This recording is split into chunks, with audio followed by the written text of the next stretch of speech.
और घर में मैं बोलता था, चिल्लाता था मिसेस को कि आप ऐसे बना दिए, वैसे बना दिए, मत बोलकर उसको उसके ऊपर चिल्लाता था। दारू भी पीता था, मांस खाता था। एक तरफ से मैं गलत संगति में जा रहा था। तो मेरा नशा संत रामपाल जी महाराज के शरण में जाने से पूर्ण तरह से छूट गया। नमस्कार सर। नमस्ते सर। सर क्या नाम है आपका? मेरा नाम रविंद्र सिंह घृतलहरे है। रविंद्र जी, आप कहाँ से हैं? जिला दुर्ग, भिलाई, छत्तीसगढ़ से। रविंद्र जी, संत रामपाल जी महाराज से नाम दीक्षा आपने कब ली? संत रामपाल जी महाराज जी से नाम दीक्षा मैं 20 नवंबर 2017 को लिया सर। रविंद्र जी, संत रामपाल जी महाराज से नाम दीक्षा लेने से पहले आप क्या भक्ति साधनाएं करते थे?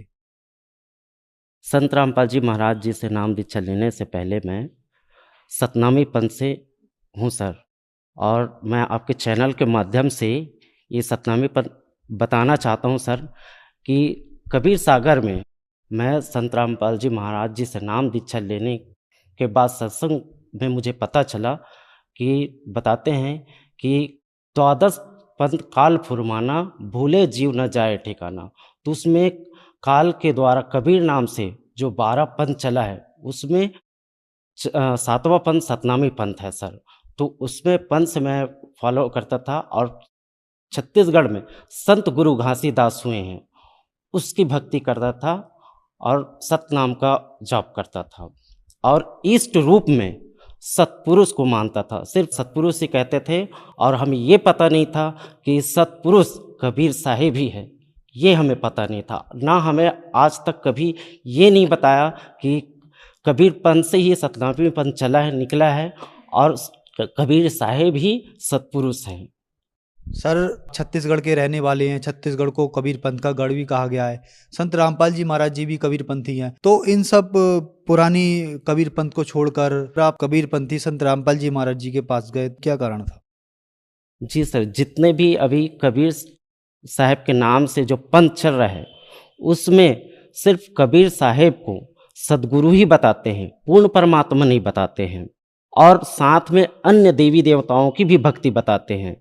तो संत रामपाल जी महाराज सभी वेद, शास्त्र, गीता और सभी धर्म, जैसे कुरान हो गया, बाइबल हो गया, सभी धर्म में संत रामपाल जी महाराज ये प्रूव करके बताते हैं कि पूर्ण परमात्मा, सबका सृजनहार कबीर परमात्मा है।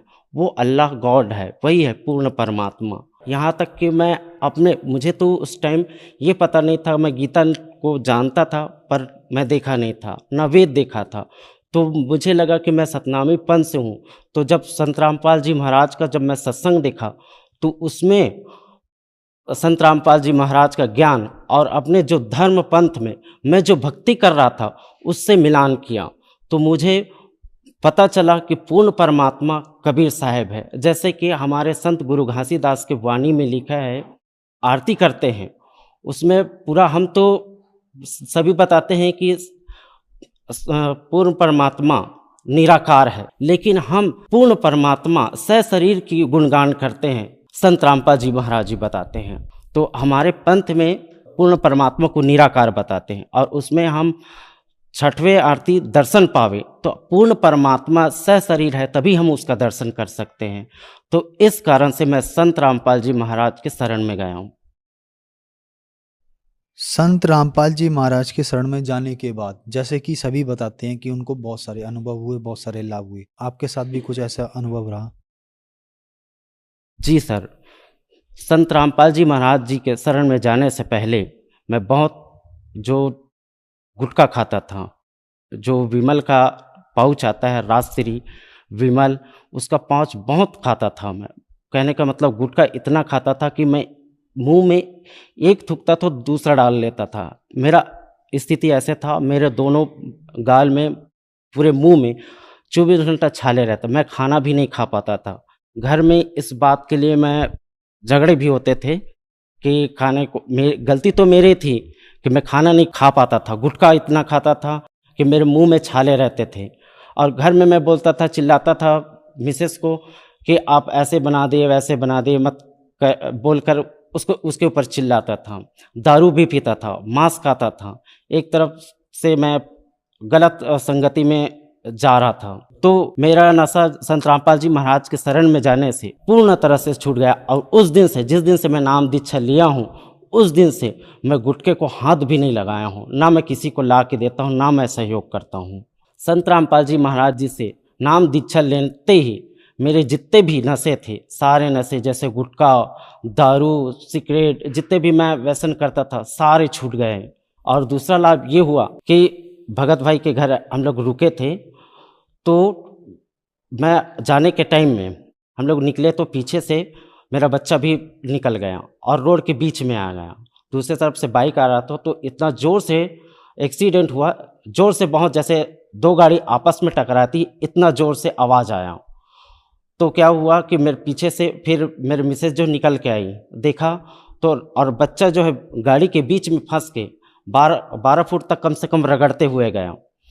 तो देखा तो ये हुआ कि हम लोग उम्मीद नहीं कर रहे थे कि बच्चा बच जाएगा। मैं तो देखते रह गया। मिसेज जो देखी तो बोले कि बंदी छोड़, हे बंदी छोड़ करके बोले, और जैसे तैसे बाइक का हैंडल मुड़ा तो बच्चा गोदी में ले लिए। तो उसके बाद देखा तो 2 मिनट के बाद में बच्चा खुद से रोने लगा, मम्मी करके। बच्चे स्वस्थ था, कुछ भी नहीं हुआ था, उसको कुछ भी खरोच भी नहीं आया था, बच्चे सही था।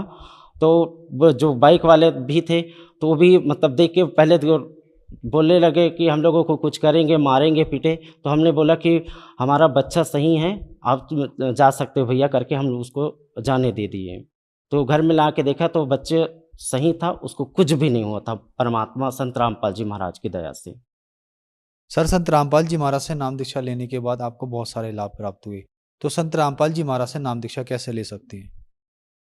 संत रामपाल जी महाराज जी का विभिन्न चैनलों में सत्संग आता है, उसके नीचे पट्टी चलती है, उसमें आश्रमों का नंबर दिया गया रहता है, उसमें आप कांटेक्ट करके आप नाम दीक्षा ले सकते हैं और सद्भक्ति करके मोक्ष करवा सकते हैं। धन्यवाद सर। सत्संग।